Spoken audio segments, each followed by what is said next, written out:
జై భీమ్ జై భీమ్ దినపత్రికలోని ప్రధాన వార్తలు వివిధ దినపత్రికలోని ప్రధాన వార్తల సారాంశం మార్నింగ్ వార్తలు వెళ్ళే ముందు ప్రధానంగా సీఎం టూర్ సంబంధించినటువంటి షెడ్యూల్ అయితే కూడా చూస్తున్నాం.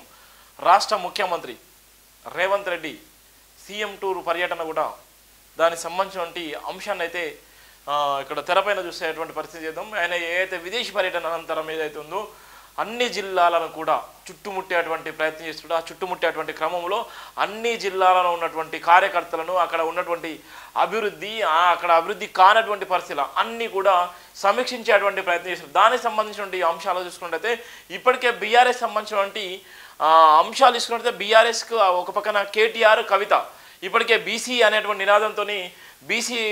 నినాదంతో తెరపై తీసుకురావడం జరిగింది. అలానే ముఖ్యమంత్రి గారు కూడా మాజీ ముఖ్యమంత్రి గారు ఎవరైతే కల్వకుంట్ల చంద్రశేఖరరావు ఉన్నారో బీఆర్ఎస్ అధినేతగా ఉన్నటువంటి కల్వకుంట్ల చంద్రశేఖరరావు కూడా ఆయనే బీసీ నినాదాన్ని కూడా నెత్తిన పెట్టుకోవడం జరిగింది.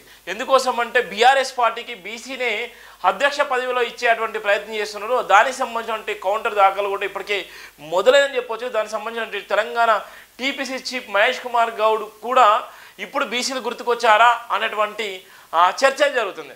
ఒక పక్కన సామాజిక కోణంలో ఇక్కడ వెలమలు కానీ రెడ్డిలు కానీ ఇక్కడ ఉన్నటువంటి అత్యధిక జనాభా కలిగినటువంటి ఎస్సీ ఎస్టీ బీసీలను కానీ ఏ విధంగా వాడుకుంటున్నారు, ఏ విధంగా వాళ్ళు రాజకీయంగా ఎదగడం కోసం ఏ విధంగా వాళ్ళు మనల్ని పావులాగా వాడుకుంటామని చెప్పడానికి ఈ యొక్క ఉదాహరణ మాత్రమే.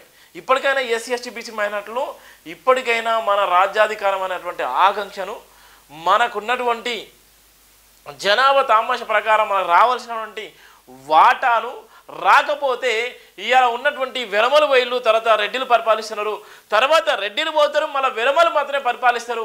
అక్కడ బీసీలు ఎస్సీలు ఎస్టీలు ఓబీసీలు అక్కడ ఓటర్లుగానే మిగిలిపోయేటువంటి ప్రమాదం ఉన్నది. అందుకోసమే ఇంత స్పష్టంగా చెప్పేటువంటి ప్రయత్నం చేస్తున్నాను. అందుకోసమే వాళ్ళందరూ ఏ నినాదం ఎత్తుకున్నా, బీసీ నినాదం ఎత్తుకున్నా, ఎస్సీ నినాదం ఎత్తుకున్నా, అక్కడ ఉన్నటువంటి ఓబీసీ నినాదం ఎత్తుకున్నా కూడా మనకు ఒరిగేది లేదు. అది మన రిజర్వేషన్, మన హక్కు, మనం మనుషులం, ఫస్ట్ మనం మనుషులము అనేటువంటిది మర్చిపోతున్నటువంటి ప్రధాన వార్త కూడా చూస్తున్నాం. ఇక్కడ ఉన్నటువంటి జయభీమ్ దినపత్రికలో ఉన్నటువంటి ప్రధాన వార్తలు వెళ్లే ముందు ప్రధానంగా చూద్దాం. ప్రభుత్వ పనితీరుకు ప్రజల మెప్పు 1 year కంప్లీట్ అయిన తర్వాత నూతన సంవత్సరం శుభ సందర్భంగా రాష్ట్ర ప్రధాన వార్త. ప్రభుత్వ పాలనకు పరికంపు లాంటి సమస్యలు లీలు సహకరిస్తున్నది ఎవరు, సమ్మెలకు ఉసిగొల్పుతున్నది ఎవరు, ప్రజాపాలనపై ప్రజలను ఉసిగొల్పుతున్నది దేనికోసం, లేని వాటిని సృష్టించి ప్రభుత్వానికి నిందిస్తున్నారు. సీఎం రేవంత్ రెడ్డి ఒంటరి చేసే టార్గెట్ చేసే బెదిరేదే రకమా? గత 10 సంవత్సరాల్లో లేని ధర్నాలు 3 నెలలను ఎలా ముదురుతున్నాయి? కస్తూర్బా కాంట్రాక్టు ఉద్యోగులను ఆదుకోండి, 2008 డిఎస్పీ అభ్యర్థులను న్యాయం చేయండి డాక్టర్ బరిగెల శివ. ఇక్కడ ఉన్నటువంటి సందర్భంలో గత బీఆర్ఎస్ హయాంలో 10 సంవత్సరాలు పరిపాలించిన సందర్భంలో ఎక్కడ కూడా ధర్నాలు రాష్ట్ర రోకోలు ఎక్కడ లేవు. ఉన్నా కూడా అంతంత మాత్రమే ఉన్నటువంటి నేపథ్యం ఉంది. ఇవాళ ఉన్నటువంటి సంవత్సరం కూడా గడిచినటువంటి సందర్భంలోనే ఇవాళ ధర్నాలు రాష్ట్ర రోకోలు ఇవాళ అనేకమైన సమస్యలు రోడ్ల మీద తీసుకొచ్చి ఇలా ఇబ్బంది పెట్టేటువంటి నేపథ్యం ఉంది. దీని వెనక ఉన్నది ఎవరు, అసలు ఏం జరుగుతుంది, అసలు దీని వెనక ఉన్నటువంటి నాయకులు ఎవరు, దేనికోసం రాజకీయం చేస్తున్నారు, ఒక సంవత్సర కాలంలోనే ఇంత రాజకీయం చేయాల్సిన పరిస్థితి ఏందని ఇవాళ ఉన్నటువంటి అనేక మంది విశ్లేషకులు కూడా విమర్శలు చేసేటువంటి సందర్భాలు కూడా ఉన్నటువంటి సందర్భం చూస్తున్నారు. అందుకోసమే ప్రభుత్వ పనితీరుకు ప్రజల మెప్పు. తెలంగాణ రాష్ట్రంలో ప్రభుత్వ కార్యాలయాలు పటిష్టం కావాల్సిందని డాక్టర్ బరిగెల శివ వ్యాఖ్యానించారు. ఎక్కడ చూసినా ప్రభుత్వ కార్యాలయంలో విచ్చలవిడి అవినీతి దోపిడీ కొనసాగుతుందని తీవ్రంగా మండిపడ్డారు. తెలంగాణ రాష్ట్ర ప్రభుత్వం ప్రజా సంక్షేమ కొరకు అనేక నిధులు విడుదల చేస్తుండగా కష్టకాలాన్ని అని చూడకుండా అధికారులు ప్రభుత్వ సొమ్ముపై కన్నేసి అవినీతి మార్గాలను సిద్ధపరచుకొని అక్రమ దోపిడీకి పాల్పడుతున్న హెచ్చరించారు. ప్రజా సంక్షేమం కొరకు పనిచేస్తున్న CM Revanth Reddy, deputy CM బట్టి విక్రమార్క మంత్రులు సముదాయాన్ని అధికారుల రూపంలో అవమానాలు తెచ్చిపెడుతున్నాయని గుర్తు చేశారు. గత 10 సంవత్సరాల కాలంలో ప్రజలు మధ్యలో నివసిస్తూ ప్రజలకు అందుబాటులో ఉంటూ పరిపాలన కొనసాగించింది ఏ మాత్రం లేకపోగా మొదటి 5 సంవత్సరాల్లో సుమారు 1,25,000 కోట్ల అప్పు తెలంగాణ రాష్ట్రంలో ఏర్పడ్డాక రెండో 5 సంవత్సరాల కాలంలో 7,50,000 కోట్లు అప్పు వరకు చేరి తెలంగాణ రాష్ట్రంపై భారం పడిందన్నారు. తెలంగాణ రాష్ట్ర ఎన్జిఓస్ ఉద్యోగుల గత ప్రభుత్వంలో ఒక్కరు నోరు తెరిచిన పాపన పోలేదన్నారు. గతంలో ఆర్టీసీ సమ్మె జరిగి దేశ స్థాయి ఉద్యమాన్ని తలపించినప్పుడు కొంతమంది కార్మికులు చనిపోగా కనీసం కనికరం చూపని గత ప్రభుత్వ న్యాయస్థానాలకు తప్పుడు సమాచారం ఇచ్చి ఆర్టీసీ ఉద్యమాన్ని అణచివేయడమే కాకుండా రాష్ట్ర ఆర్టీసీ ఆస్తులను దుబారా కాంట్రాక్టు టెండర్లకు కట్టబెట్టారన్నారు. హైకోర్టు అనుమతులు ఉన్న 2008 డిఎస్పీ అభ్యర్థులకు నేటి వరకు న్యాయం చేయలేకపోయారన్నారు. ప్రస్తుత సీఎం రేవంత్ రెడ్డి కోర్టు కేసులను అధిగమిస్తూ డిఎస్సీ అభ్యర్థులకు న్యాయం చేసే విధంగా సహాయపడుతున్నారు. గత ప్రభుత్వంలో తెలంగాణ రాష్ట్ర ఎన్జిఓ సంఘం ప్రభుత్వ ఉద్యోగులు ఎక్కడ నోరు మెదపకుండా గమ్మున కూర్చున్నారు. ప్రస్తుతం ప్రభుత్వ హయాంలో ధర్నాల మీద ధర్నాలకు ఎగబడుతూ ఎందుకు ధర్నాలు చేస్తున్నారు, ఎవరి ప్రమేయంతో ముందుకు నడుస్తున్నారో అర్థం కావడం లేదన్నారు. ప్రజల కోసం పనిచేస్తున్న సీఎం రేవంత్ రెడ్డిని ప్రతిపక్షాలు పగబడుతుండడం, ఒక రకంగా సీఎంను బలవంతుని చేస్తూ ధైర్యవంతంగా పరిపాలించడానికి సహాయపడుతున్నారు. ప్రభుత్వ కార్యాలయం నిరంతరం కొనసాగుతున్న అవినీతి అక్రమాలపై ఒక్కరు నోరు మెదపడం లేదన్నారు. అవినీతిని ప్రశ్నిస్తే అసాంఘిక శక్తులతో దాడులకు ఉసిగొల్తుండడం ప్రతిపక్షాలకు ఎందుకు కనబడడం లేదన్నారు. అంతా ఏకమై దోచుకుంటామంటే తెలంగాణ సంపద ఎవరి అబ్బా సొత్తు కాదన్నారు. పేద ప్రజలకు చెందాల్సిన తెలంగాణ సిరి సంపదలు ఉన్నోడు దోచుకొని పోతే పేదోటి పరిస్థితి ఏందని సూటిగా ప్రశ్నించారు. అసత్య ప్రచారణను ఆదిలోనే తుంచి రానున్న కాలంలో కాంగ్రెస్ ప్రభుత్వం మరిన్ని కఠినమైన ధరల పరిస్థితులను ఎదుర్కోవాల్సి వస్తుందన్నారు. ఒక్క సంవత్సరంలోనే ఇచ్చిన హామీల నెరవేర్పులలో ఇంతటి రాంతానికి ఎగబడుతున్న ప్రతిపక్షాలు ప్రభుత్వ అవినీతి అక్రమాలు కనుగొని పెద్ద ఎత్తున ధర్నాలు చేసుకునే హక్కు కలవన్నారు. అలా కాకుండా లేనిపోని సృష్టించి ప్రభుత్వంపై పని కట్టుకొని అబండాలు వేస్తూ కక్ష సాధింపు చర్యలకు పాల్పడ్డ అసమర్థపు రాజకీయ నాయకులను ఏమనాలనేటువంటి ప్రయత్నం చేస్తున్నారు. ఒక పక్కన రాజకీయాలు, మరో పక్కన భయంకరమైన పరిస్థితులు. సంవత్సర కాలంలోనే అనేకమైనటువంటి హామీలను నెరవేర్చేటువంటి ప్రయత్నం. మరో పక్కన గత బీఆర్ఎస్ హయాంలో జరిగినటువంటి ఆ అప్పులను తూడ్చడానికి, ఆ అప్పులను కట్టడానికి ఆర్బీఐ కానీ ఇక్కడ ఉన్నటువంటి ఈ సమాజాన్ని కానీ ఇలా ఉద్యోగుల విషయంలో కానీ ప్రతి ఒక్కరి విషయంలో కానీ ఇవాళ రాష్ట్రానికి వచ్చే ఆదాయాన్ని బట్టి ఆ రాష్ట్రంలో ఉన్నటువంటి అందరికీ వనరులు ఇచ్చేటువంటి పరిస్థితి ఉంటుంది. కానీ ఒక పక్కన బీఆర్ఎస్లో గతంలో చేసినటువంటి అవినీతి, గతంలో ఉన్నటువంటి అనేకమైన అప్పులు, ఆ అప్పులను తీర్చడానికే ఇవాళ ఉన్నటువంటి కాంగ్రెస్ ప్రభుత్వానికి కింద మీద పడేటువంటి ప్రయత్నం చేస్తున్నారు. అందులో ఇలా ధర్నాలు రాష్ట్రాలకు లేసి మరింతగా పలజన చేసేటువంటి ప్రయత్నం చేస్తే ఇవాళ ఒంటరిగా ఉన్నటువంటి సీఎం రేవంత్ రెడ్డి తనదైన శైలిలో ఇవాళ ఈ సమాజానికి ఏ మేలది చేయాలో, ఈ సమాజానికి ఏదైతే ప్రజాపాలన పరిపాలన అందిస్తానని చెప్పినటువంటి ఆ పాలనకి ఇవాళ తుది మెరగడానికి ఆయన నూతన సంవత్సర సందర్భంగా ఇవాళ నేను మారుస్తాను, మార్పులు తీసుకొస్తాను, నాలో ఉన్నటువంటి మంచిని కానీ చెడుని కానీ చూస్తారు, మంచి అయితే నేను పెంచుకుంటాను, చెడునైతే నా నుంచి దూరం చేసుకుంటానని చెప్పినటువంటి మాటలకు ఇవాళ ఇదొక ప్రభుత్వ పనితీరు, ఒక ప్రజల మెప్పనేటువంటి ప్రధాన వార్త కూడా మీకు అనిపిస్తున్న వార్తను చూస్తున్నాం మనం. ఓరుగల్లు కమలానికి కష్టాలు, ఓరుగల్లు జిల్లా నేతల తీరు తలనొప్పిగా మారిందంట. అంతర్గత వర్గపోరుతో క్యాడర్ను చేర్చుకుంటున్న నేతలు ఇప్పుడు ఒకరిపై ఒకరు ఆరోపణలు చేసుకుంటూ అధిష్టానికి లేఖలు సంపాదిస్తున్నారంట. దీంతో ఏం చేయాలో అర్థం కాక తలా పట్టుకుంటున్నారంట. కాశే పెద్దలు దేశవ్యాప్తంగా బలాన్ని పెంచుకునేందుకు బీజేపీ ప్రయత్నాలు ముమ్మరం చేస్తుంది. ప్రధానంగా దక్షిణాది రాష్ట్రాల్లో పార్టీ బలోపేతం కోసం పావులు కదుపుతుంది. పార్టీ తప్పుదల అంతర్గత కొమ్ములాటలు కారణంగా బలహీనపడుతున్నామని తెలుసుకున్న అధిష్టానం మొదటిగా పార్టీ నూతన కమిటీలు ఏర్పాటుకు శ్రీకారం చుట్టింది. బూత్ స్థాయి కమిటీల నిర్మాణం పూర్తి కాగా మండల స్థాయి, జిల్లా స్థాయి కమిటీలకు జనవరి మొదటి వారంలో ప్రకటించనుంది. కేంద్ర స్థాయిలో కీలకంగా వ్యవహరించే కమిటీల ఏర్పాటుకు సంబంధించి వర్గపోరు తారస్థాయికి చేరుతుంది. నేతల మధ్య వర్గపోరు కారణంగా తమ అనుచరులకే కమిటీలతో అవకాశం కల్పించుకునేందుకు ప్రయత్నాలు చేయడంతో పార్టీ కోసం కష్టపడ్డ శ్రేణుల తీవ్ర అసంతృప్తి కూడా వ్యక్తమవుతుంది. ప్రస్తుతం హన్మకొండ జిల్లా అధ్యక్షులుగా ఉన్న రావు పద్మకు వ్యతిరేకంగా హన్మకొండ జిల్లా నేతలంతా ఒకటయ్యారు. వరుసగా 3 సార్లు అధ్యక్షురాలుగా పనిచేసిన రావు పద్మపై బీజేపీలోని మాజీ ఎమ్మెల్యేలు, ఇతర నేతలంతా గుర్రుగా ఉన్నారు. రావు పద్మ సీనియర్లకు తగిన ప్రాధాన్యత ఇవ్వలేదని ఆరోపణలు ఉన్నాయి. అందుకే రావు పద్మను కాదని మిగతా నేతలంతా ఒక్కటై పార్టీ కార్యక్రమాలు నిర్వహిస్తున్నారు. జిల్లా అధ్యక్షురాలు పదవిలో ఉండి నేతలందరినీ కలుపుకోవాల్సిన ఆమె వర్గాలను పెంచి పోషించాలని బహిరంగంగా బీజేపీ శ్రేణులు ఆరోపిస్తున్నారు. కేంద్రంలో ఉన్న బీజేపీ హన్మకొండ చేసిన అభివృద్ధి పనులను సైతం ప్రజల్లోకి తీసుకెళ్లడంతో తీవ్రంగా విఫలమయ్యారని బీజేపీ నేతలు విమర్శిస్తున్నారు. Kazipet railway coach factory, smart city నిధులు బీజేపీ ప్రకటిస్తే ఈ విషయాన్ని కనీసం ప్రజల్లోకి తీసుకెళ్లలేదని మండిపడుతున్నారు. అన్ని జిల్లాల్లో బీజేపీ పార్టీ కార్యాలయాలు ఉండగా హన్మకొండ జిల్లాలో మాత్రం రావు పద్మ సొంత భవనంలోనే ఇవాళ ఉన్నటువంటి పరిస్థితి ఉంది అన్నటువంటి నేపథ్యం ఉంది.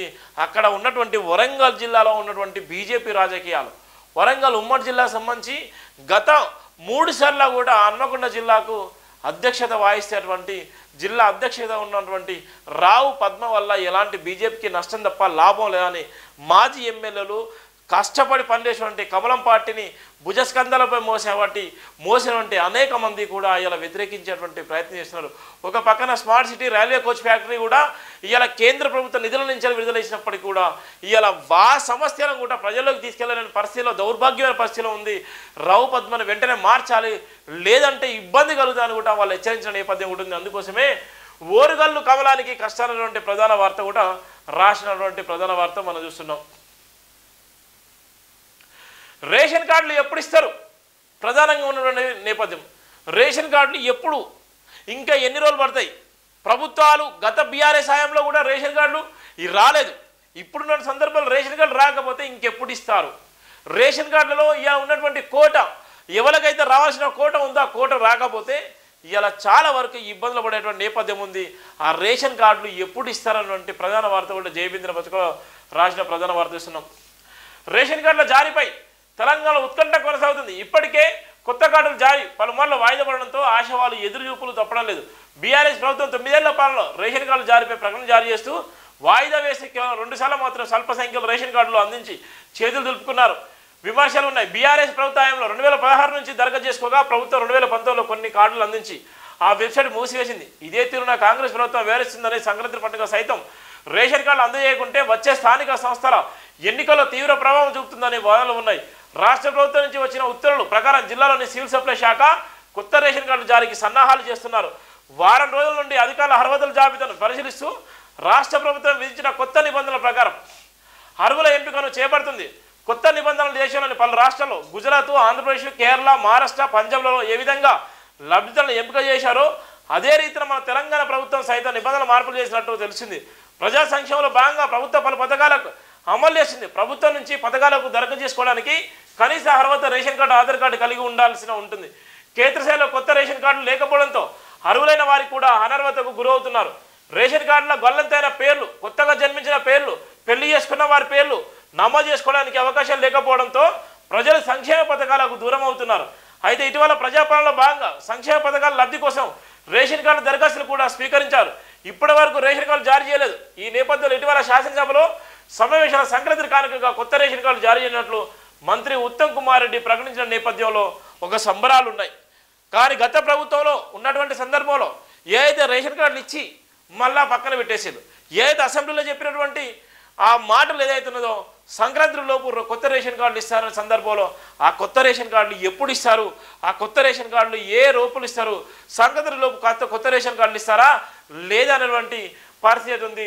తెలంగాణలో ఉన్నటువంటి కొత్తగా పెళ్ళైనటువంటి వ్యక్తులు కానీ ఇలా ఉన్నటువంటి వాళ్ళందరూ కూడా రేషన్ కార్డు కోసం ఎదురు చూసేటువంటి సందర్భాలు కూడా కోకోలలో ఉన్నాయి. రేషన్ కార్డు తీసుకోవాల్సిన చాలామంది కూడా ఇలా వాళ్ళు ఎదురు చూసేటువంటి పరిస్థితి ఉంది. ఇప్పటికైనా ఉన్నటువంటి కాంగ్రెస్ ప్రభుత్వం ఆలోచించి కొత్త రేషన్ కార్డులు ఇస్తారా అనేటువంటి ప్రభుత్వ ప్రధాన వార్త కూడా మనం చూస్తున్నాం. కాంగ్రెస్ ప్రభుత్వం కుట్ర చేస్తుంది.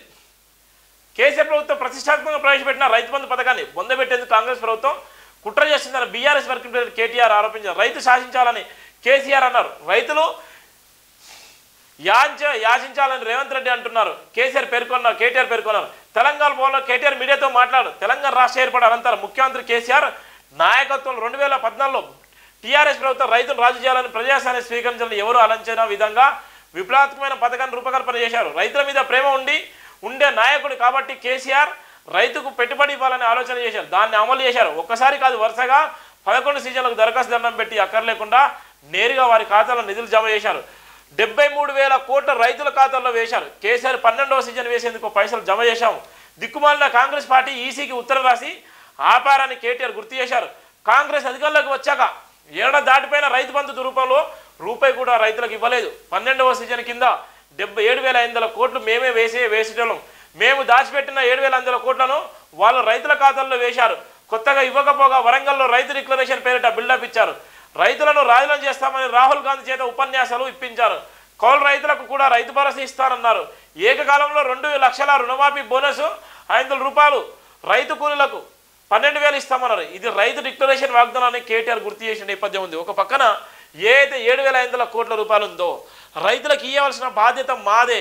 అప్పుడున్నటువంటి ఈసీకి లేఖ రాసి ఆ 7,500 కోట్ల రూపాయలు ఖాతాలో వేయాల్సిన సందర్భంలో వేయకుండా అడ్డుపడ్డది కూడా ఈ కాంగ్రెస్ ప్రభుత్వమే.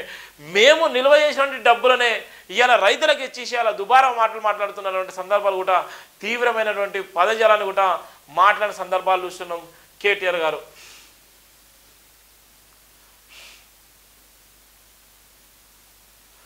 విద్యకు విగతం ఫీజు రీయింబర్స్మెంట్స్ ఎప్పుడు ఇవాళ ఉన్నటువంటి ప్రధానమైన సమస్య, ఇవాళ కాంగ్రెస్ ప్రభుత్వానికి ఇవాళ ప్రధానమైన సమస్య ఇవాళ ఉన్నటువంటి ఫీజు రీయింబర్స్మెంట్ విషయంలో చాలా వరకు ఇబ్బంది పడుతున్నారు. ఇవాళ చాలామంది స్టూడెంట్స్ ఇలా అరకొర చదువులు చదువుతూ ఒక పక్కన వాళ్ళ చదువు అయిపోయిన తర్వాత కూడా వాళ్ళ సర్టిఫికెట్ తీసుకోవడానికి ఫీజు రీయింబర్స్మెంట్స్ రాక ఇవాళ వాళ్ళ చదువును కూడా ఇలా ఆపేసుకునేటువంటి ప్రయత్నం చేస్తున్నారు. దానికోసం ఇప్పటికే ప్రభుత్వం కసరత్తు చేసినప్పటికీ అంతంత మాత్రమే ఫీజు రీయింబర్స్మెంట్స్ పెంచినప్పటికీ ఇచ్చినప్పటికీ కూడా తాత్కాలికంగానే ఉన్నారు. అందుకోసమే ఇలా విద్యకు విగతం ఫీజు రీయింబర్స్మెంట్స్ ఎప్పుడనేటువంటి ప్రధాన వార్త కూడా జేపీంద్ర పుస్తకాలు రాసిన ప్రధాన వార్త చూస్తున్నాం మనం. దేశంలో 100% అక్షరాస్యత సాధించడంపై పాలకులు ఏళ్ల తరబడి ఘనంగా మాట్లాడుతున్నా ఇప్పటికీ కోట్లాది మంది విద్యకు అందని ద్రాక్షగానే ఉంది. పాలకుల చిత్తశుద్ధి ఏం లేదు. పోసిన నిర్లక్ష్యం సామాన్యులకు చదువును దూరం చేస్తున్నాయి. ఎప్పటికప్పుడు సత్యాన్ని అనేక అధ్యయనాలు గణాంకాలు వెల్లడి చేస్తున్న కట్టుదిట్ట కార్యాచరణ చేపట్టడంలో కేంద్ర రాష్ట్ర ప్రభుత్వాలు నిమ్ముకు నీరెత్తినట్టు వ్యవహరిస్తున్నాయి. పట్టుదలతో పనిచేస్తున్న రాష్ట్రాలు తప్ప మిగతా అన్ని చోట్ల బడికి దూరం అవుతున్న పిల్లల సంఖ్య పెరుగుతుంది. తాజాగా వెలువడ్డ ఒక అధ్యయనంలో కేరళ, తమిళనాడు వంటి రాష్ట్రాలు విద్యాభివృద్ధిలో ఉన్నత స్థానంలో ఉండగా ఎన్డీఏ పాలనలు బీహార్, అస్సాం, గుజరాత్, హర్యానా అట్టడుగులో ఉన్నాయి. కేరళలో బాలికల ప్రాథమిక విద్యతో ఎంతమంది చేరితే అంతమంది మాధ్యమిక విద్యను పూర్తి చేస్తున్నారు. బీహార్లో 100 మందిలో 40.3 మంది మాత్రమే మాధ్యమిక విద్యను దాటుతున్నారు. హర్యానా, గుజరాత్, అస్సాం వంటి రాష్ట్రాల్లో 2019తో పోలిస్తే 2024కి దిగజారినట్టు గణాంకాలు చెప్తున్నాయి. ఉన్న స్థానం నుంచి ఉన్నత స్థానం వైపు నడిపించే సాధారణంగా విద్య తోడ్పడుతుంది. ఈ అవగాహన సమాజంలో అన్ని తరగతుల్లో ప్రభావించిన అనేక మంది ఇప్పటికీ సామాజిక ఆర్థిక కారణాల విద్యను అందుకోవడానికి ఆటంకంగా ఉన్నాయి. వాటిని నిర్బంధంగా దూరం చేసి 14 లోపు పిల్లలందరికీ నిర్బంధ విద్యను అందించాల్సిన బాధ్యత ప్రభుత్వాలది. కానీ చిత్తశుద్ధి లేని కేంద్ర రాష్ట్ర ప్రభుత్వాలు ఉదారవాద ఆర్థిక విధానాలు అవలంబించి విద్యారంగ ప్రైవేటు బాట పట్టించాయి. 40 ఏళ్ల క్రితం నిర్మించుకున్న ప్రభుత్వ విద్యారంగాన్ని ఏమాత్రం విస్తరించకుండా ఉన్న విద్యాసంస్థలు నిర్వహణ చేశాయి. ఏళ్ల తరబడి ఉపాధ్యాయ పోస్టులను భర్తీ చేయకుండా, మౌలిక వసతులు కల్పించకుండా సర్కారు పనులను బలహీనపరిచి ప్రైవేట్ కార్పొరేట్ విద్యాసంస్థలు ఎదుగుదలను కారణమయ్యాయి. అధ్యయన కమిటీలు కమిషన్లు చేసిన సిఫారసుల మేరకు కొన్ని కంటి తుడుపు చర్యలు చేపట్టిన బలహీనపరిచే కుట్ర కొనసాగిస్తూనే ఉన్నాయి. గత 30 ఏళ్లుగా ఏలికలు అనుసరించి సంస్కరణలు యావత్తు ప్రభుత్వ విద్యారంగానికి పాడగట్టే దిశగానే సాగాయి. ఆంధ్రప్రదేశ్ ప్రభుత్వ విద్యా సంస్థలో ఏడాది కాడ విద్యార్థి ప్రవేశాలు తగ్గుతుండడం నిర్వీర్యంగా అనవాళ్ళు. ఈ ఏడాది 1 నుంచి 10వ తరగతి మధ్య 2 లక్షల మంది విద్యార్థులు బడికి దూరం అయ్యారన్న లెక్క ఆందోళన కలిగించే పరిణామం.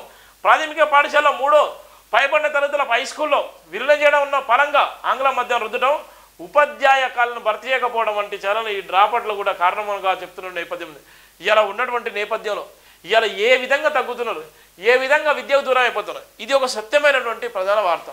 ఇలా విద్యకు దూరం అయ్యేటువంటి పిల్లలు ఎవరంటే ఈ పిల్లలందరూ ఎస్సీ, ఎస్టీ, ఓబీసీ పిల్లలు మాత్రమే. విద్యను అందించాల్సిన రాష్ట్ర ప్రభుత్వాలు, కేంద్ర ప్రభుత్వాలు ఇవాళ నెగ్లెన్స్ చేసి ఇవాళ ప్రైవేటు పరంగా ఉన్నటువంటి విద్యా సంస్థలను పెంచి పోషించే విధంగా ఇవాళ వాళ్ళ దగ్గర ఆర్థికంగా డబ్బులు తీసుకొని డబ్బులు దండుకొని ఇవాళ గవర్నమెంట్ స్కూళ్ళను ఇవాళ నిర్వీర్యం చేసి గవర్నమెంట్ స్కూళ్ళను పక్కన పెట్టేసుకొని ఇవాళ ప్రైవేట్ స్కూళ్ళను పెంచి పోషించే విధంగా ఇవాళ వాళ్ళకు అనేకమైన ఆర్డర్స్ ఇచ్చేసి ఇవాళ గవర్నమెంట్ స్కూళ్ళలో నాణ్యమైన విద్య లేదని చెప్పేటువంటి ప్రయత్నం చేస్తున్నారు ఈ ఉన్నటువంటి రాష్ట్ర ప్రభుత్వాలు, కేంద్ర ప్రభుత్వాలు. దానివల్ల పేదోడు ఎక్కడి పోయి చదువుకోవాలంటే ప్రైవేట్ స్కూల్కి పోయి చదువుకునేటువంటి పరిస్థితి చేస్తున్నారు. ఇవాళ గవర్నమెంట్ ఉన్నటువంటి ఉపాధ్యాయులు, టీచర్లను ఇవాళ నియమించాలనేటువంటి దౌర్భాగ్యమైన పరిస్థితిలో ఉన్నటువంటి సందర్భాలు కూడా మనం చూస్తున్నాం. అందుకోసమే విద్య దూరం అయ్యేటువంటి అనేక మంది ఎస్సీ, ఎస్టీ, బీసీ మైనార్టీలు కూడా ఇలా విద్యకు దూరం అయ్యి ప్రైవేటు బాటన పడుతున్నారు. ఆ ప్రైవేటు బాటన పడడంతో అక్కడ విద్యను ఎవరైతే ఆ కార్పొరేట్ స్థాయిలో విద్యను అందించేటువంటి ఆ విద్యా వ్యవస్థాకులు ఎవరున్నారో వాళ్ళు విచ్చలవిడిగా దోపిడీ చేసి పిల్లల జీవితాలతో చెలమాట వాడేటువంటి ప్రయత్నం చేస్తున్నారు. దానికి ప్రభుత్వం దగ్గర ఎలాంటి సందర్భం లేదు, ఎలాంటి రివ్యూ చేసిన దాఖలు లేవు.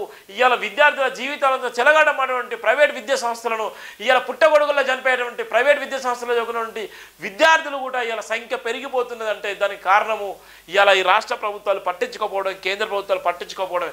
విద్యాకు చట్టం ఏం చేస్తుందంటే విద్యాకు చట్టం ఎవరు కూడా ఇంప్లిమెంటేషన్ చేయలేనటువంటి పరిస్థితి. ఒక పక్కన గురుకుల పాఠశాలలో ఇవాళ ఉన్నటువంటి విద్యను అందించాల్సిన గురుకుల పాఠశాల ఇలా ఆకలి చావులతో పిల్లలు చనిపోతున్నారు. ఒక పక్కన ప్రైవేట్ స్కూళ్ళు ఇలా విద్యార్థులపైన కఠినంగా వ్యవహరించేటువంటి తీరులో వాళ్ళ ఆత్మహత్యలు చేసుకునే నేపథ్యం ఉంది. దీని అందరి కారణం ఏంటంటే విద్యా వ్యవస్థ బలంగా లేకపోవడం, ఇవాళ విద్యా వ్యవస్థ నీరుగారిపోవడం, ఇవాళ విద్యా వ్యవస్థ పైన ఇవాళ పేద బడుగు బలైన వర్గాలు చదువుకున్నటువంటి విద్యను ఇవాళ నిర్లక్ష్యం చేసేటువంటి పరిస్థితుల్లో ఇవాళ కేంద్ర ప్రభుత్వం రాష్ట్ర ప్రభుత్వాలే. అందుకోసమే ఇవాళ గవర్నమెంట్ స్కూల్లో చదువుకున్నటువంటి విద్యార్థులు గవర్నమెంట్ స్కూల్కి వెళ్ళాల్సినటువంటి విద్యార్థులు ఇవాళ ప్రైవేట్ స్కూల్కు పోరుతున్నారనే దానికి కారణము ఈ రాష్ట్ర ప్రభుత్వాలు కేంద్ర ప్రభుత్వాలే అనేటువంటి ప్రధాన కారణం కూడా చెప్తున్నటువంటి నేపథ్యం చూస్తున్నాం. పేరికంపై తప్పుడు అంచనాలు, పేరికంపై చూడు ఎంత ఘోరమో. ఒక పక్కన పేరికం బలంగా పెరుగుతున్నప్పటికీ పేరికం లేదని చెప్పేటువంటి ప్రయత్నం చేస్తున్నారు. పేరికం రోజు రోజుకు పెరుగుతుంది మన భారతదేశంలో. దేశంలో 4వ వంతు మంది పేదలే. అమెరికా జనాభా కంటే మన దేశంలోనే పేదవారు ఎక్కువ, సంఖ్యాపరంగా భారత్లోనే అధికం. నిగ్గు తెలిసినటువంటి ఒక అధ్యయనం. దేశంలో పేరికం దాదాపు అంతా అంతరించిపోయిందంటూ కొన్ని ప్రభుత్వ సంస్థలు ఊరగొడుతున్నాయని, కానీ వాస్తవాలు అందుకు విరుద్ధంగా ఉన్నాయని ఓ అధ్యయనం తెలిసింది. ఈ వాదనలను ప్రజలు తప్పుదో పట్టిస్తున్నాయని, దేశంలో పేరికం ఏ మేరకు ఉన్నదన్న విషయంపై తగిన గణాంకాలు అందుబాటులో లేనందున ప్రజల దృష్టిని మళ్లించడానికి ఇలాంటి అవస్థలు ప్రచారం చేస్తున్నారని అధ్యయనం తెలిపింది. సిఏ సేతు, ఎల్టీ అభినవ సూర్య, సిఏ ఋతు సంయుక్తంగా నిర్వహించిన అధ్యయనం ఇటీవల ప్రచురితమైంది. అధికారిక గణాంకాల ప్రకారం దేశంలో 4వ వంతు మంది ప్రజలు అంటే జనాభాలో 26.4% మంది దరిద్ర రేఖకు దిగువన జీవిస్తున్నారని అధ్యయనం జరిపింది.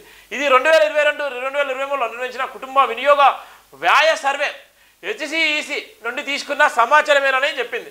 దేశంలో పేదరిక నిష్పత్తి 5% కంటే తక్కువగానే ఉన్నట్టు నీతి ఆయోగ సిఇఓ జీవీఆర్ సుబ్రహ్మణ్యం గత సంవత్సరం చెప్పిన మాటలకు ఇది పూర్తి భిన్నంగా ఉండడం గమనార్హం.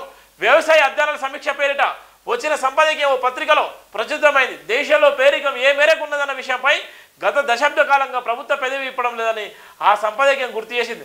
అందుకు 2 ప్రధాన కారణాలు ఉన్నాయి. ఒకటి, నాణ్యమైన సమాచారం అందుబాటులో లేకపోవడం. రెండోది, పేరికాన్ని లెక్కించే విధానంలో ప్రభుత్వం మార్పులు చేయడం. జీవన ప్రమాణాలకు సంబంధించిన వివిధ కోణాల నుండి పేరికని లెక్కించడానికి వినియోగ వ్యయాన్ని పరిగణలోకి తీసుకుంటున్నారు. బెంగళూరులోని వ్యవసాయ అధ్యయనాల ఫౌండేషన్ ఆన్లైన్ నిపుణులతో చర్చాగోష్ఠి నిర్వహించింది. పేరికానికి సంబంధించి గత డిసెంబర్ 18వ తేదీన దేశంలో అధికారికంగా అంచనాలు ఏమీ లేకపోవడాన్ని వారు గుర్తించారు. పేరికాన్ని ఏదో ఒక పద్ధతి లెక్కించాల్సిన అవసరం ఉన్నదని ఇండియన్ స్టాటిస్టికల్ ఇన్స్టిట్యూట్ ప్రొఫెసర్ మధుర స్వామినాథన్ చెప్పారు. పేరికానికి సంబంధించిన చిట్ట చివరి అధికారిక అంచనాలు 2013లో ప్రణాళిక సంఘం నుండి వెలువడ్డాయి. ప్రొఫెసర్ సురేష్ టెండూల్కర్ నేతృత్వ నిపుణుల బృందం సిఫారసు చేసిన దరిద్ర రేఖ ఆధారంగా ఈ అంచనాలు కూడా రూపొందించారు. 2011-12 సంవత్సరపు వినియోగ వ్యయ సర్వేను కూడా ఈ బృందం పరిగణలోకి తీసుకుంది. కాగా దేశ జనాభాలో పేదల గ్రామీణ ప్రాంతాల్లో 20.7%, పట్టణ ప్రాంతాల్లో 13.7% ఉన్నారని సంపాదకీయం తెలిపిన నేపథ్యం ఉంది. ఇంత పేదరికంలో ఉన్నటువంటి నేపథ్యం కానీ కేంద్ర ప్రభుత్వం ఏం చేసిందంటే ఈ పేరికం లేదని ఇవాళ, ఎందుకంటే భారతదేశంలో ఇలా పేరికం లేదంటే ఇవాళ సంక్షేమ పథకాల విషయంలో బాగుంది, ఇవాళ మోడీ చేసేటువంటి అభివృద్ధి బాగుంది, పేదలు లేనటువంటి సందర్భం ఉంటుందన్న ఉద్దేశంతో ఆయన ఇవాళ ఉన్నటువంటి పేదలను కూడా కప్పిపుచ్చేటువంటి ప్రయత్నం చేస్తున్నారు. ఒక పక్కన పేదలు పెరుగుతున్నాయి, ఒక పక్కన నిరక్షరాస్యత, ఒక పక్కన అక్షరాస్యత లేకుండా, ఒక పక్కన ఆర్థికమైన వనరు లేకుండా, ఒక పక్కన కూలీ నాలి చేసుకొని బతికేటువంటి కుటుంబాలు కోకోలను ఉన్న సందర్భంలో ఇవాళ తెలంగాణకి వలస వచ్చినటువంటి అనేక మంది రాష్ట్రాల్లో ఉన్నటువంటి ప్రజలు ఇక్కడికి వచ్చి వలస వచ్చి తెలంగాణలో బతికేటువంటి పరిస్థితి. ఇవాళ ఎక్కడ చూసుకున్నా కూడా ఇవాళ వాళ్ళు మాత్రం వచ్చి బతుకుతున్న నేపథ్యం.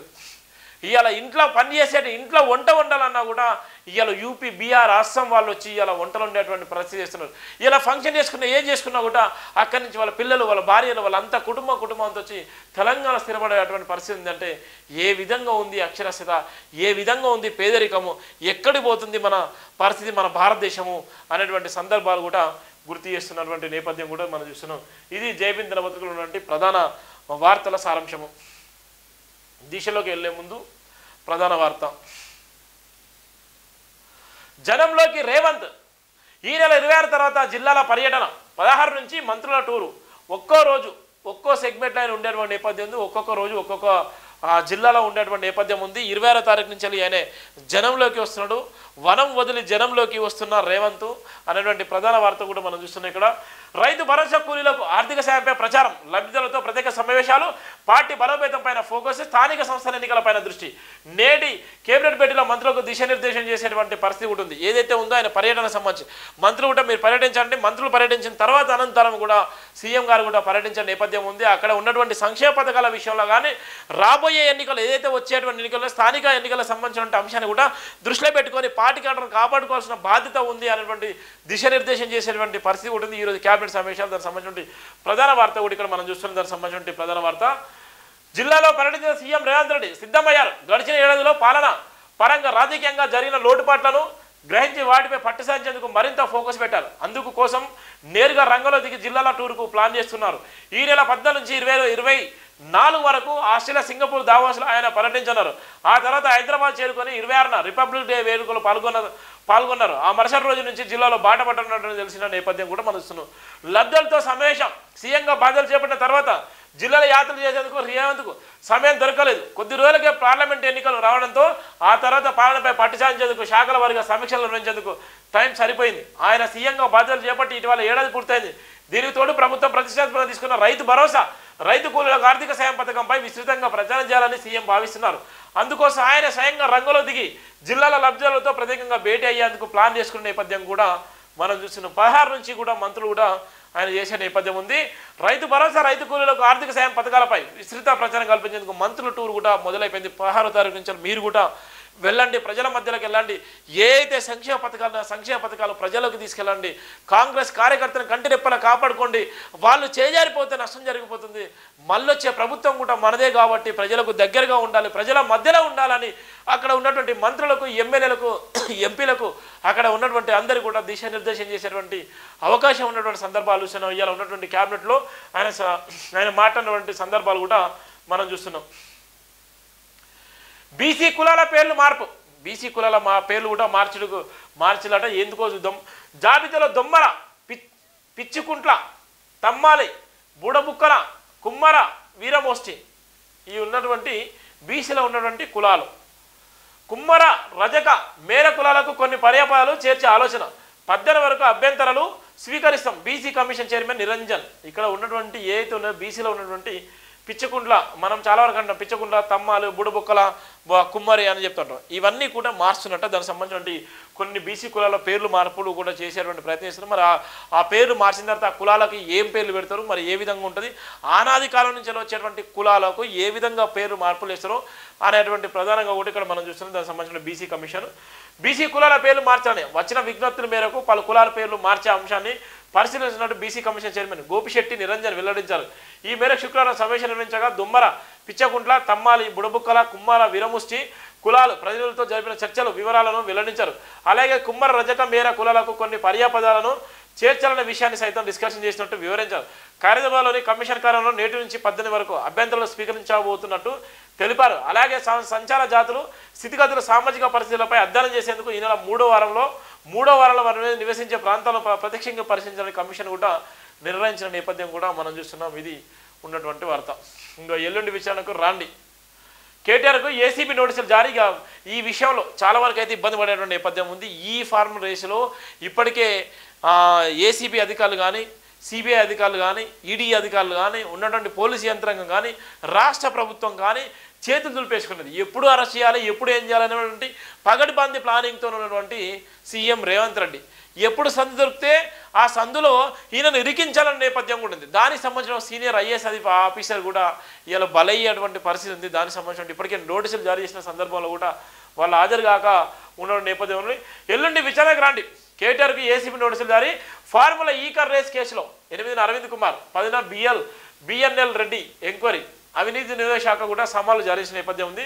ఫార్ములా ఈ కార్ రేస్ కేసులో ఎల్లుండి విచారణకు హాజరు కావాలని బీఆర్ఎస్ వర్కింగ్ ప్రెసిడెంట్ కేటీఆర్కు ఏసీబీ శుక్రవారం నోటీసులు జారీ చేసింది. ఈ కేసులో A2గా ఉన్న ఐఏఎస్ అరవింద్ కుమార్ను 8న A3గా ఉన్న బిఎల్ రెడ్డిని 10న ఎంక్వైరీకి అటెండ్ కావాలని నోటీసులు పంపింది. ఇదిలా ఉండగా ఇదే కేసులో 7వ తేదీన విచారణకు రావాలని ఇప్పటికే కేటీఆర్కి ఈడీ నోటీసు జారీ చేసింది. 2, 3వ తేదీల్లో హాజరు కావాలని ఐఏఎస్ అరవింద్ కుమార్కు బిఎల్ రెడ్డికి సైతం సమాలు జారీ చేయి వారి మరికొంత సమయం కోరడంతో ఈ నెల 8 తేదీల్లో అటెండ్ అవ్వాలని మరోసారి కూడా నోటీస్ ఇచ్చిన నేపథ్యం కూడా మనం చూస్తున్నాం. ఇది ఉన్నటువంటి పరిస్థితి. బస్తర్ జర్నలిస్ట్ ముఖేష్ దారుణ హత్య. నిజంగా ఇది చాలా బాధాకరమైనటువంటి వార్త. అత్యంత దారుణంగా చంపేసినటువంటి ఒక కాంట్రాక్టర్ బీజాపూర్లో ఒక జర్నలిస్టు అత్యంత దారుణంగా కిరతంగా చంపేసి ఆయన సొంత స్థలంలోనే చంపేసి సెఫ్టీ ట్యాంక్లో పెట్టి చుట్టూ మొత్తం టోటల్గా సిమెంట్తోని మొత్తం బయటికి రాకుండా స్మెల్ రాకుండా రాకుండా సిమెంట్తో మొత్తం నిర్బంధించిన నేపథ్యం ఉంది. అది బస్తర్ జిల్లాలో బీజాపూర్లో జరిగినటువంటి సంఘటన. జర్నలిస్టులకు రక్షణ ఎక్కడ పోయింది? జర్నలిస్టులు వాళ్ళ సొంతంగా వాళ్ళు ప్రాణం సైతం లెక్క చేయకుండా ప్రాణాన్ని అడ్డం పెట్టుకొని ఎక్కడ ఏం జరుగుతుందో అర్థం కాని పరిస్థితిలో ఇవాళ ఉన్నటువంటి ప్రతిపక్షానికి అధికార పక్షానికి ఇవాళ ఉన్నటువంటి ప్రజలకు ఇవాళ ఉన్నటువంటి జిల్లా కలెక్టర్కి ఇవాళ ఉన్నటువంటి రాష్ట్ర ప్రభుత్వానికి ఉన్నటువంటి వార్తలు సేకరించే విషయంలో ప్రాణాలు సైతం లెక్క చేయకుండా ఆత్మగౌరవం కోసం బతికేటువంటి అనేక మంది జర్నలిస్టులు ఉన్నారు. కానీ జర్నలిస్టులకు చట్టాలు ఉన్నాయంటే ఉన్నాయి, కానీ అంతంత మాత్రం ఉన్నాయి. ఇవాళ జర్నలిస్టులకు రక్షణ చట్టం ఉండాలి. ఆ రక్షణ చట్టం వచ్చిందంటే ఇంప్లిమెంటేషన్ అంటే అంతంత మాత్రం ఉన్నది. ఇక్కడ ఉన్నటువంటి బస్తర్ జిల్లా జర్నలిస్ట్ ముఖేష్ దారుణ హత్య కూడా సంబంధించిన నేపథ్యం కూడా ఇక్కడ చూస్తున్నాం. సెఫ్టీ ట్యాంకుల మృతదేహం లభ్యం. 2 రోడ్డు నిర్మాణ పనుల్లో అవకతవకాలు జరుగుతున్నాయంటే రిపోర్టు, సదరు కాంట్రాక్టే హత్య చేసినట్టు అనుమానం. అక్కడ ఉన్నటువంటి 100 కోట్ల రూపాయల కాంట్రాక్టు నాణ్యత లేకుండా అక్కడ చేస్తున్నారు, నాణ్యత లేకుండా అక్కడ రోడ్డు వేస్తున్నారు. దానివల్ల ఇంత డబ్బు ఎందుకని ఆయన కథనాలు రాసినటువంటి నేపథ్యంలో ఆ కాంట్రాక్టు విషయంలో వెంటనే అక్కడ ఉన్నటువంటి స్థానిక మంత్రి గారు విచారణ చేపట్టిన నేపథ్యంలోనే ఈ అంతటి కారణము ఈ యొక్క జర్నలిస్టే లేకుండా చేస్తే అయిపోద్దన్న ఉద్దేశంతో జర్నలిస్ట్ ఇంటి దగ్గర ఉన్నటువంటి జర్నలిస్ట్ని తీసుకుపోయి చంపేసి అక్కడ ఉన్నటువంటి సెఫ్టీ ట్యాంకులు దాచిన దౌర్భాగ్యమైన పరిస్థితి ఉందంటే ఇది జర్నలిస్టులకు ఉన్నటువంటి పరిస్థితి. ఇలా జర్నలిస్ట్ సంఘాలు ఎక్కడ పోయినాయి? ఇలా జర్నలిస్టులు ఏమైపోతున్నారు? ఇలా వార్త రాయాలన్నా భయపడేటువంటి పరిస్థితి ఉందంటే ఎక్కడ ఇలా నిర్భయంగా ఇలా ధైర్యంగా చెప్పుకునేటువంటి సందర్భాలు కూడా లేనటువంటి సందర్భాలు మనం చూస్తున్నాం. ఇది ఉన్నటువంటి పరిస్థితి. సిబిఐ విచారణకు రాష్ట్రాల అనుమతి అక్కర్లేదు. సిబిఐ కొత్తగా వచ్చింది. సిబిఐ విచారణకు రాష్ట్రాల అనుమతి అక్కర్లేదు. కేంద్ర ప్రభుత్వ ఉద్యోగులపై ఎఫ్ఐఆర్ ఫైల్ చేయొచ్చు. వారు రాష్ట్రాల్లో విధులు నిర్వహిస్తున్న కేంద్ర పరిధికి చెందిన వారే. ఏపీ హైకోర్టు తీర్పు సరికాదు, సుప్రీంకోర్టు కీలక తీర్పు. తెలంగాణ, కేరళ సహా పలు రాష్ట్రాలకు షాకించిన నేపథ్యం ఉంది. చాలా వరకు కూడా బలమైనటువంటి నేపథ్యం ఉంది. ఇక్కడ ఉన్నటువంటి ఈ సిబిఐ విచారణ కూడా రాష్ట్రాల అనుమతి కూడా అవసరం లేదు. ఎందుకంటే కేంద్ర ప్రభుత్వంలో ఉన్నటువంటి ఎవరైతే ఉన్నారో ఇదే భారతదేశంలో ఉన్నటువంటి రాష్ట్రాలు కాబట్టి వాళ్ళకు నిలుస్తున్నారు కాబట్టి రాష్ట్రాల ప్రమేయం లేకుండా వాళ్ళని విచారించవచ్చు, వాళ్ళని అరెస్ట్ చేసేటువంటి సందర్భాల్లో ఇప్పటికే తెలంగాణతో పాటు పక్కన ఉన్నటువంటి తెలంగాణ రాష్ట్రంతో పాటు ఆంధ్ర రాష్ట్రంలో ఉన్నటువంటి ఐఏఎస్ ఐపీఎస్ అవినీతి చేసేటువంటి ఎవరైతే ఉన్నారో వాళ్ళందరూ కూడా భయం మొదలైన నేపథ్యం కూడా మనం చూస్తున్నాం. రాష్ట్రంలోని కేంద్ర ప్రభుత్వ ఉద్యోగులపై ఎఫ్ఐఆర్ నమోదు చేసేందుకు విచారించేందుకు సిబిఐకి సదర్ స్టేట్ పర్మిషన్ అవసరం లేదని సుప్రీంకోర్టు కీలక తీర్పునిచ్చింది. వారు రాష్ట్రాల్లో నిర్వహిస్తున్న కేంద్ర ప్రభుత్వ పరిధిలోని ఉద్యోగాలు లేని స్పష్టం చేసింది. ఏపీకి చెందిన ఒక కేసు విషయంలో విచారణ చేపట్టిన ధర్మాసనం వ్యాఖ్యలు చేసింది. దీంతో తెలంగాణ, ఆంధ్రప్రదేశ్, పంజాబ్, జార్ఖండ్, కేరళ, మిజోరం, పశ్చిమ బెంగాల్, ఛత్తీస్గఢ్, రాజస్థాన్, మేఘాలయ, తమిళనాడు రాష్ట్రాలకు షాకు తగిలిన నేపథ్యం ఉంది. వీళ్ళందరూ కూడా ఈ రాష్ట్రాలకు సంబంధించిన కూడా కోణంలో ఉంది. ఇది ఎవరికి అవసరం లేదు. ఇది సుప్రీంకోర్టు ఇచ్చిన గైడ్లైన్స్ ప్రకారం సుప్రీంకోర్టు ఆదేశాల మేరకే ఆ రాష్ట్రాలకు సంబంధించిన అంశాన్ని దృష్టిలో పెట్టుకొని అక్కడ సిబిఐ ఏదైతే ఉందో వాళ్ళని విచారించవచ్చు. ఎవరి ప్రమేయం లేకుండా విచారించవచ్చు. రాష్ట్రాల ప్రమేయం కూడా అవసరం లేనటువంటి ప్రధాన వార్త కూడా ఇక్కడ మనం చూస్తున్నాం.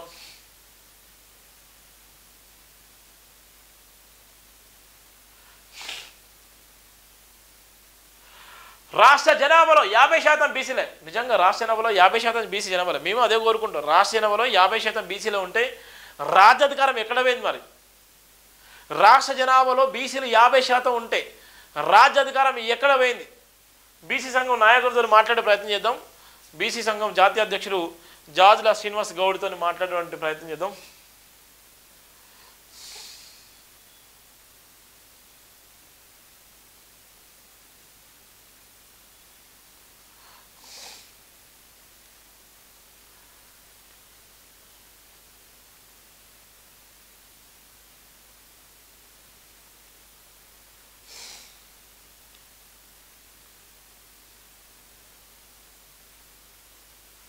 కులగణన సర్వేలో వెల్లడి. ఎస్సీ, ఎస్టీ, బీసీ ఇతరులు కలిపి 40%. చూడు, ఎస్సీ, ఎస్టీ, బీసీ ఇతరులు కలిపి 40%. సర్వే నివేదిక సిద్ధం చేసిన ప్రణాళిక సంఘం. దీనిపై నేడు కేబినెట్ మీటింగ్లో చర్చించే ఛాన్స్. రైతు భరోసా, రైతు కూలీలకు సాయం, ఇంద్రమ్మ ఇండ్లు, రేషన్ కార్డులపైన కీలక నిర్ణయాలు తీసుకునే అవకాశం ఉన్నటువంటి నేపథ్యం. ఇక్కడ ఉన్నటువంటి జాల శ్రీనివాస్ గౌడ్ జాతీయ అధ్యక్షుడు బీసీ సంఘం ఫోన్ లిఫ్ట్ చేసే పరిస్థితి లేదు. రాష్ట్రంలో బీసీల జనాభాపై స్పష్టత వచ్చింది. మొత్తం జనాభాలో 50% మేర బీసీలు ఉన్నట్టు తెలిసింది. ప్రభుత్వం చేపట్టిన సమగ్ర కులగణన సర్వేలో ఈ విషయం వెల్లడైనట్టు సమాచారం. కులగణన సర్వేకు సంబంధించిన నివేదిక రాష్ట్ర ప్రణాళిక సంఘం సిద్ధం చేసింది. దీనిపై శనివారం సెక్రటరీలోని సీఎం రేవంత్ రెడ్డి అధ్యక్షతన జరిగి కేబినెట్ మీటింగ్లో చర్చించే అవకాశం ఉంది. ఫిబ్రవరిలో స్థానిక సంస్థల ఎన్నికలు నిర్వహించాలని ప్రభుత్వం భావిస్తున్నందున కులగణన సర్వే వివరాలపై క్యాబినెట్ మీటింగ్లో చర్చించే అవకాశం ఉందని తెలిసింది. ఇక్కడ ఉన్న నేపథ్యం చూస్తున్నాం. బీసీల అలా చూడండి, మన జనాభా ఎంత ఉందో. రాష్ట్ర జనాభాలో 50% బీసీలు ఉన్నారు. మరి మన వాటా ఎక్కడ? మనం రావాల్సిన వాటా ఎక్కడ? ఎవరు పరిపాలిస్తున్న రాష్ట్ర జనాభాలో 50% ఉన్నటువంటి బీసీ జనాభా, 40% ఉన్నటువంటి ఎస్సీ ఎస్టీ బీసీలు, 40% ఉన్నటువంటి ఎస్సీ ఎస్టీ ఓబీసీ ఇతరులు కలిపి 40%. మరి మన జనాభా తామస ప్రకారం మనం రావాల్సిన వాటా ఎవరు గుంజుకుంటున్నారు, ఎవరు తింటున్నారు? మరి మనం ఎప్పుడు ఈ వాటా కోసం ఈ సీఎం పోస్టులు పిఎం పోస్టులు మనం ఎప్పుడు ఉంటారంటే ఎప్పుడు మనం దాని గురించి ఆలోచించాం. అందుకోసమే రాష్ట్ర జనాభాలో 50% బీసీలే ఈ రాష్ట్రానికి మొదట ముఖ్యమంత్రులు కావాలి, లేదంటే దళితులు ముఖ్యమంత్రి కావాలని సందర్భం కూడా ఉంది. కానీ దళితులు కాలే పరిస్థితి లేదు, బీసీలు అంతకన్నా అయ్యేటువంటి పరిస్థితి లేదు. ఇక్కడ ఉన్నటువంటి జనాభా లేనటువంటి అత్యధిక జనాభా కలిగినటువంటి వీళ్ళు కావట్లేదు. కానీ ఏ మాత్రం జనాభా లేని 1%, 2% లేని జనాభా ఇవాళ వాళ్ళు రాష్ట్ర సీఎం హోదాలో ఉంటే మనం వాళ్ళకు భజన చేసేటువంటి సందర్భాలు కూడా మనం. అందుకని ఇప్పుడే జరిగేటువంటి నేపథ్యంలో ఇలా కులగణన పైన సర్వే జరిగేటువంటి కేబినెట్ మీటింగ్లో ఇలా ప్రధానంగా కూడా చర్చించే నేపథ్యం ఉంది. రాష్ట్ర జనాభాలో 50% బీసీలటువంటి ప్రధాన వార్త కూడా ఇక్కడ మనం చూస్తున్నాం.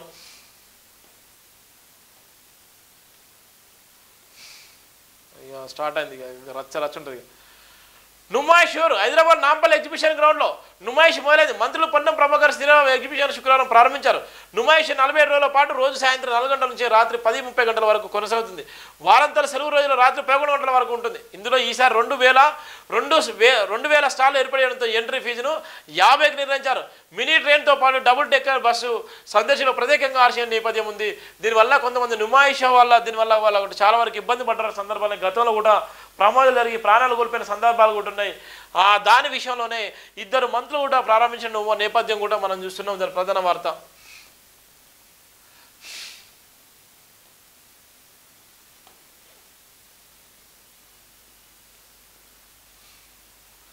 మరో 3,000 కోట్ల అప్పు ఆర్బీఐ నుంచి ఇప్పటికే 56,000 కోట్ల రుణం తీసుకున్న కాంగ్రెస్ సర్కార్ 7న బండ్ల వేలంలో పాల్గొన్న నిర్ణయం. రాష్ట్ర అప్పుల్లో కురుకుపోయిందని పదే చెప్పుకొస్తున్న ప్రభుత్వం అప్పుల్లో రామచంద్ర అంటూ భారత రిజర్వ్ బ్యాంకు ఆర్బీఐ ముందు క్యూ కట్టేందుకు పోటీపడుతున్నది. రాష్ట్రాలు అధికారం చేపట్టిన తర్వాత ఆర్బీఐ నుంచి 56,000 కోట్లు అప్పులు తీసుకోగా మరో 3,000 కోట్లు తీసుకునేందుకు సిద్ధమైంది. రాష్ట్ర ఆర్థిక శాఖ 1,000 కోట్లు విలువైన 3 బాండ్లను 24 ఏళ్లుగా 29 ఏళ్లుగా 30 ఏళ్ల కాలానికి ఆర్బీఐకి జారీ చేసింది. ఈ నెల 7 నిర్వహించే వేళలో పాల్గొని 3,000 కోట్ల రుణం పొందేందుకు సిద్ధమైంది. ఈ నెల 4న మంగళవారం ఆర్బీఐ నిర్వహించే వేళలో పాల్గొని 10,000 కోట్లు రుణం సమీకరణ చేరిన నేపథ్యం కూడా ఉంది. మళ్ళొకసారి కూడా 3,000 కోట్లు అప్పు తీసుకున్న నేపథ్యం ఉంది అనేటువంటి ప్రధాన వార్త కూడా మనం చూస్తున్నాం. ఇప్పటికే 56,000 కోట్ల రూపాయలు కూడా అప్పు తీసుకున్నది. మళ్ళొకసారి కూడా 3,000 కోట్ల రూపాయలు కూడా తీసుకునేటువంటి ప్రయత్నం చేస్తున్న నేపథ్యం కూడా మనం చూస్తున్నాం. అది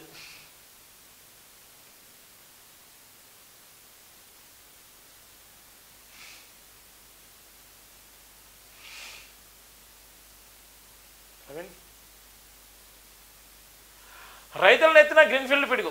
గ్రీన్ఫీల్డ్ రోడ్డుకు మరో భూసేకరణ చేసిన ప్రభుత్వం ఇప్పటికే ఓఆర్ నుంచి పంజగుట్ట వరకు సేకరణ పూర్తి. మీర్ఖాన్పేట ఆకుతోటపల్లి 2వ విడతకు నోటిఫికేషన్. మొత్తంగా 550 ఎకరాలు సేకరించే విషయంలో సర్కారు ఉన్నటువంటి నేపథ్యం, దానివల్ల ఇబ్బంది పడేటువంటి ప్రయత్నం కూడా జరుగుతుంది. దానికి సంబంధించిన ప్రధాన వార్త కూడా ఇస్తున్నాం. 42% కోట ఇవ్వాల్సిందే. శుక్రవారం హైదరాబాద్ ఇంద్రపార్క్ వద్ద జరిగిన బీసీ మహాసభలో మాట్లాడుతున్న బీఆర్ఎస్ ఎమ్మెల్సీ తెలంగాణ జాగృతి అధ్యక్షులు కవిత. బీసీ డిక్లరేషన్పై మాట తప్పితే తరిమి కొడతాం. బీసీ మహాసభలో ఎమ్మెల్సీ కవిత. ఇవాళ బీసీల గురించి అక్క మాట్లాడుతుంది. ఈ రోజు బీసీల గురించి మాట్లాడుతుంది. బీసీలు ఎక్కడ వేలు 50% అని బీసీలకు సంబంధించిన అంశాన్ని తెరపై తీసుకొచ్చారు. ఇవాళ అక్క బీసీల నినాదం ఎత్తుకుంటే ఇవాళ బీసీకి సంబంధించిన డిక్లరేషన్ విషయంలో మాట్లాడుతున్నారు. ఒక పక్కన ఇవాళ బీసీలకు సంబంధించిన ఏదైతే కులగణన సర్వే చేస్తే 50% బీసీలో ఉన్నటువంటి పరిస్థితి ఉంది. మరి బీసీలకు 50% ఉన్నటువంటి బీసీలు ఎక్కడ పోయిలు ఏమైపోయినటువంటి నేపథ్యం అయితే మనం చూస్తున్నాం. కామారెడ్డి డిక్లరేషన్ కాంగ్రెస్ అమలు చేయాలని కేంద్ర కులగణన చేపట్టాలి. బడుగులు అంటే కాంగ్రెస్ బీజేపీకి ఎందుకంత చులకన? హామీలు పడగట్టడం తప్ప బీఆర్ఎస్ హయాంలో బీసీల అభివృద్ధి దీనిపై ఎప్పుడైనా ఎక్కడైనా చర్చ సిద్ధం. నెహ్రూ జమానా నుంచి దశగా చెప్పింది తప్పైతే రాజకీయాల నుంచి తప్పుకుంటా, బీసీల పక్షాన మీరు నిలబడితే ఈ ప్రభుత్వానికి భయం ఎందుకు? కల్వకుంట్ల కవిత. ఇది ఉన్నటువంటి జయభీం దినపత్రికలో పాటు వివిధ దినపత్రికల నుండి ప్రధాన వార్తలు సారాంశం మార్నింగ్ వార్త. దయచేసి ప్రతి ఒక్కరు కూడా జయభీం టీవీ ఛానల్ సబ్స్క్రైబ్ చేసుకోండి, విలువైన కామెంట్ చేయండి. ఇది మన టీవీ మన గొంతుక. Thank you so much. Jai Bhim.